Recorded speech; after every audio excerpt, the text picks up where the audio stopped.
Bihar board के मेरे प्यारे धुरंधरों, आप सबों का इस वीडियो में स्वागत है। क्लास 12 के फिजिक्स के चैप्टर 3 जिसका नाम है करंट इलेक्ट्रिसिटी, उससे संबंधित हम वीवीआई दीर्घोत्तरीय प्रश्नों की चर्चा करेंगे। साथ ही साथ हम लोग प्रीवियस ईयर क्वेश्चंस को भी देखेंगे और इससे बाहर कुछ भी होने वाला नहीं है। चलिए वीडियो शुरू करते हैं। सबसे पहला क्वेश्चन हमारे सामने है, संवहन वेग को परिभाषित करें, संवहन वेग का व्यंजक प्राप्त करें, धारा और धारा घनत्व से इसका संबंध स्थापित करें।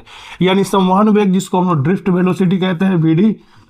ड्रिफ्ट वेलोसिटी क्या है उसका फॉर्मूला प्राप्त करना है आपको। साथ ही साथ ड्रिफ्ट वेलोसिटी का संबंध करंट से और धारा घनत्व जे से स्थापित करके आपको बताना है। ये क्वेश्चन बन सकता है। सेकेंड क्वेश्चन है, ओम के नियम को लिखे और समझाएं, संवहन वेग के संप्रत्यय से ओम के नियम की उत्पत्ति करें। यानी कि ओम का नियम क्या है लिखना है, उसके सारे टर्म्स को समझाना है। उसके बाद आपको ये बताना है, ये प्रूफ करना है कि आप संवहन वेग यानी कि ड्रिफ्ट वेलोसिटी के कॉन्सेप्ट से आप ओम्स लॉ को कैसे डिड्यूस करेंगे। अगला है हमारा नेक्स्ट क्वेश्चन है, सेलों के श्रेणी क्रम समूहन के लिए व्यंजक प्राप्त करें और उसकी लाभ और सीमाओं को लिखें। जैसे उदाहरण के तौर पे मान लेते हैं ये एक सेल है, ऐसे करके बहुत सारे सेलों को जो है श्रेणी क्रम में जोड़ा गया है इस तरह से। जैसे इसका विद्युत वाहक बल है E1, E2, E3, इसका है En, इसका है Rn, R3, R2, R1। इस तरह से बहुत सारे सेलों को श्रेणी क्रम में जोड़ा गया है। सबका विद्युत वाहक बल अलग अलग है, आंतरिक प्रतिरोध अलग अलग है। आपको इन सब की सहायता, सबका कैलकुलेशन करके इन सभी विद्युत वाहक बलों के लिए एक समतुल्य विद्युत वाहक बल और सभी आंतरिक प्रतिरोधों के लिए एक आंतरिक प्रतिरोध, समतुल्य आंतरिक प्रतिरोध का एक व्यंजक प्राप्त करना है, एक फॉर्मूला प्राप्त करना है। यही इसमें प्रूव करना है और आपको इसके लाभ और हानि को दिखाना है। तो ये क्वेश्चन आ सकता है।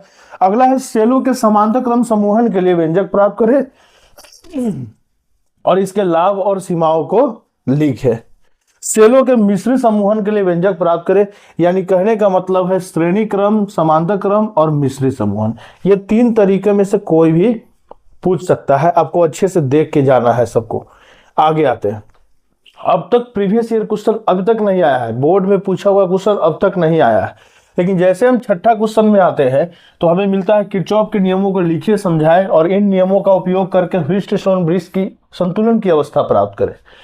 और ये 23, 19 और 15 का पूछा हुआ क्वेश्चन है। तो इससे हमें क्या पता चलता है? ये पता चलता है कि इस चैप्टर में अगर क्वेश्चन आ रहा है तो कहां से उठा रहा है क्वेश्चन को? दीर्घोत्तरीय किरचॉफ के नियम और व्हिटस्टोन ब्रिज, यानी ये वीवीआई टॉपिक है और 3 बार पूछा जा चुका है। तो आप अच्छे से इसको पढ़ के जाइएगा।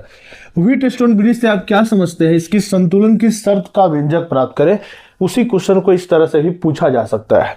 व्हिटस्टोन ब्रिज से आप क्या समझते हैं? इसकी उपयोगिता को विस्तार से समझाए। ये 2017 में आया हुआ है। यानी अब तक हमने 8 प्रश्न देखे और उन 8 में एक चीज हमने देखा कि बोर्ड ने क्वेश्चन कहां से उठाया है, तो बोर्ड ने क्वेश्चन उठाया है व्हिटस्टोन ब्रिज से। आपको व्हिटस्टोन ब्रिज बहुत अच्छे से पढ़ के जाना है। आगे आते हैं। मीटर ब्रिज का उपयोग करके दिए गए तार का प्रतिरोध आप कैसे निर्धारित करेंगे, इसका वर्णन करें। यह भी एक क्वेश्चन बन सकता है। मीटर ब्रिज भी व्हिटस्टोन ब्रिज के सिद्धांत पर ही काम करता है। विभव मापी के सिद्धांत की व्याख्या कीजिए, वर्णन कीजिए कि आप विभव मापी का उपयोग करके, अब 2 क्वेश्चन इसमें आता है। पहला, 2 प्राथमिक सेलों के विद्युत वाहक बलों का अनुपात कैसे निर्धारित करेंगे और प्राथमिक सेलों का आंतरिक प्रतिरोध कैसे निर्धारित करेंगे। 2 तरह का इसमें क्वेश्चन आता है। जो विभव मापी होता है पोटेंशियोमीटर, इसका 2 यूज है। पहला यूज है कि सेल्स के ईएमएफ का आप तुलना कर सकते हैं इसमें विद्युत वाहक बलों का, यानी कि 2 सेल है E1 और E2 दोनों का ईएमएफ है, तो उसका आप तुलना कैसे करेंगे। और नेक्स्ट है हमारा कि प्राथमिक सेल है, कोई सेल है, उस सेल का जो आंतरिक प्रतिरोध है R, उसका मान आप कैसे निकालेंगे पोटेंशियोमीटर की सहायता से। इस पे क्वेश्चन आ सकता हो सकता है ये दोनों पूछ दे, लेकिन दोनों पूछेगा कम चांस है क्योंकि बहुत लेंदी हो जाएगा।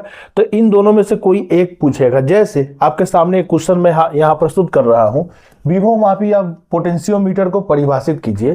पोटेंशियोमीटर की सहायता से 2 सेलों के ईएमएफ या विद्युत वाहक बल जिसको बोलते हैं की तुलना कीजिए। यहाँ पे ये छूट गया है, ईएमएफ या विद्युत वाहक बल की तुलना करें और आंतरिक सेल का प्रतिरोध मापें। यानी दोनों पूछ दिया है। कब? 2020 में। ऊपर वाला जो क्वेश्चन था वही क्वेश्चन है, मैंने वहां सबको थोड़ा अच्छे से अरेंज किया था, 2020 में आया हुआ है। तो एक और टॉपिक आपको क्या पता चला सर, अगर यहाँ से क्वेश्चन आ सकता है वीवीआई, तो कहाँ से आ सकता है, पोटेंशियोमीटर यानी विभव मापी से आ सकता है। व्हीटस्टोन ब्रिज और पोटेंशियोमीटर, ये दो काफी पूछता है। विद्युत धारा के प्रवाह के कारण चालक में उत्पन्न ऊष्मा के लिए व्यंजक प्राप्त करें और विद्युत शक्ति क्या है समझाए 22 और 20। और एक और टॉपिक है इस चैप्टर का जो वीवीआई दीर्घोत्तरीय का रूप ले सकता है, और वो है विद्युत धारा का ऊष्मीय प्रभाव, यानी हम बात कर रहे हैं जूल्स लॉ की, जिसमें आप ये फॉर्मूला पढ़े होइएगा, H=I²RT है ना। इसी सूत्र की हम बात कर रहे हैं, इसी के बारे में काफी क्वेश्चन दीर्घोत्तरीय में भी और लघुत्तरीय में भी आता है, और ऑब्जेक्टिव तो पूछता है।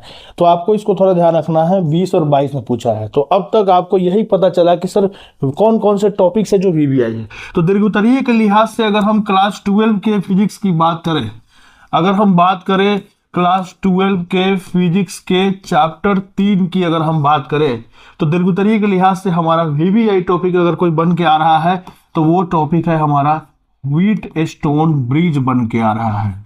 व्हीटस्टोन ब्रिज, अगर आप भूल गए हैं तो मैं बता दूं व्हीटस्टोन ब्रिज के बारे में, अगर ये पिक्चर देखेंगे तो आपको याद हो गया होगा कि हम किसकी बात कर रहे हैं। बीच में गैल्वेनोमीटर होता है, यही है व्हीटस्टोन ब्रिज, ये इंपॉर्टेंट टॉपिक। दूसरा टॉपिक हमारा कहां से क्वेश्चन बन के आ रहा है, पोटेंशियोमीटर यानी कि विभव मापी से क्वेश्चंस बन रहे हैं।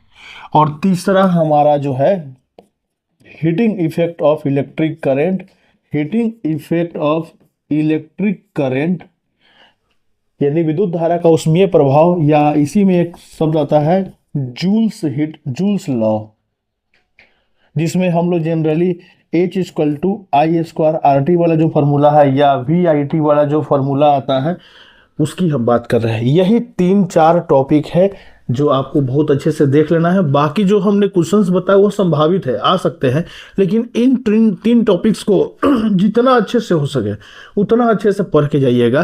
दीर्घोत्तरीय, लघुत्तरीय, ऑब्जेक्टिव के आने की संभावना यहाँ से ज़्यादा बनती है। आज के लिए इतना ही, धन्यवाद।